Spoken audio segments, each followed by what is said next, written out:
బాపట్ల జిల్లా చీరాల మాజీ ఎమ్మెల్యే కరణం బలరాం తనయుడు వెంకటేష్ పొలిటికల్ ఫ్యూచర్ డైలమాలో పడినట్లు కనిపిస్తోంది. ఎన్నికల్లో ఇప్పటికే 2 సార్లు 2 నియోజకవర్గాల నుంచి పోటీ చేసి ఓటమి పాలైన ఆ మాజీ ఎమ్మెల్యే కుమారుడు వచ్చే ఎన్నికల్లో పోటీ చేసే స్థానంపై క్లారిటీ లేకుండా పోయిందట.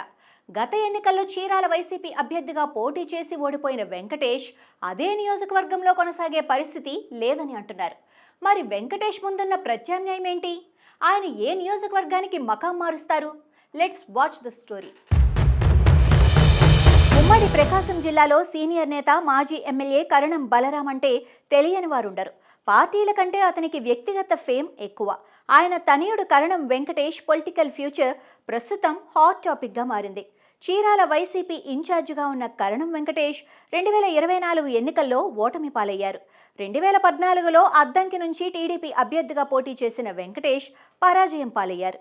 గత ఎన్నికల్లో ఓటమి తర్వాత కరణం వెంకటేష్ చీరాలలో సైలెంట్ అయ్యారు. అయితే కరణం వెంకటేష్ చీరాల నుండి సిట్టింగ్ స్థానం మార్చుకునేందుకు ప్రయత్నిస్తున్నారని ఫ్యాన్ పార్టీలో టాక్ వినిపిస్తోంది. దీంతో కరణం వెంకటేష్ చీరాల కాదనుకుంటే ఎక్కడికి వెళ్తారన్న చర్చ జరుగుతోంది. ఉమ్మడి ప్రకాశం జిల్లా రాజకీయాల్లో వెంకటేష్ తండ్రి కరణం బలరాం సీనియర్ నేత. మార్టూరు, అద్దంకి, చీరాల నియోజకవర్గాల్లో 5 సార్లు ఎమ్మెల్యేగా, ఒంగోలు పార్లమెంటు నుండి ఒకసారి ఎంపీగా గెలుపొందిన కరణం బలరాం ఒకసారి ఎమ్మెల్సీగా పనిచేశారు. ఓడినా గెలిచినా అద్దంకి నియోజకవర్గంలో కరణం బలరాంకి సొంత కేడర్ ఉంటూ వస్తోంది. 2019 ఎన్నికల సమయంలో టీడీపీలో ఉన్న కరణం బలరాంని నియోజకవర్గంలో నెలకొన్న రాజకీయ పరిస్థితుల నేపథ్యంలో అద్దంకి నుంచి చీరాలకు అధిష్టానం మార్చింది.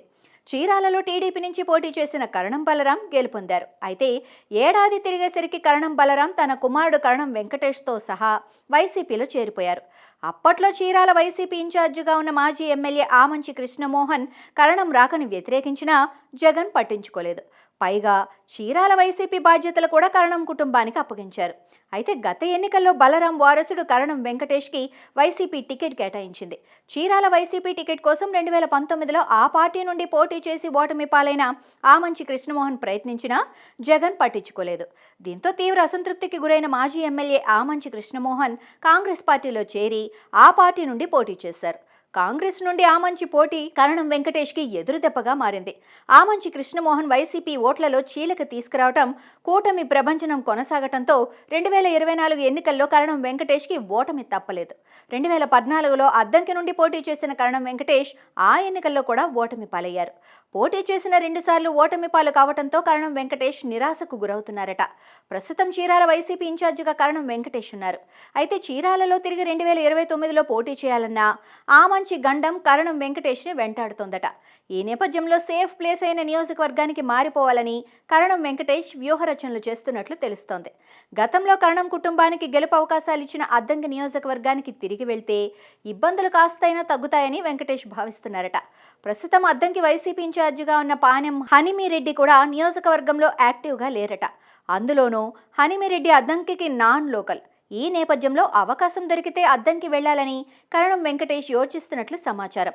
గతంలో కరణం వెంకటేష్ తండ్రి బలరాం అద్దంకి నుండి 2 సార్లు గెలుపొందారు. అద్దంకి నియోజకవర్గంలో కరణం కుటుంబానికి సొంత అనుచర గణం ఉంది. ఈ నేపథ్యంలో చీరాల నుండి అద్దంకి షిఫ్ట్ అయితే బెటర్ అని కరణం వెంకటేష్ ఆలోచన చేస్తున్నారట. కరణం వెంకటేష్ నియోజకవర్గ మార్పుపై జరుగుతున్న ప్రచారంతో చీరాల అద్దంకి రాజకీయాల్లో చర్చ మొదలైంది. మరి అద్దంకి మరోసారి చీరాల నుండి పోటీ చేసి ఓటమి పాలైన కరణం వెంకటేష్ తన పొలిటికల్ ఫ్యూచర్ని చక్కదిద్దుకునేందుకు ఎలా ముందడుగు వేస్తారో చూడాలి.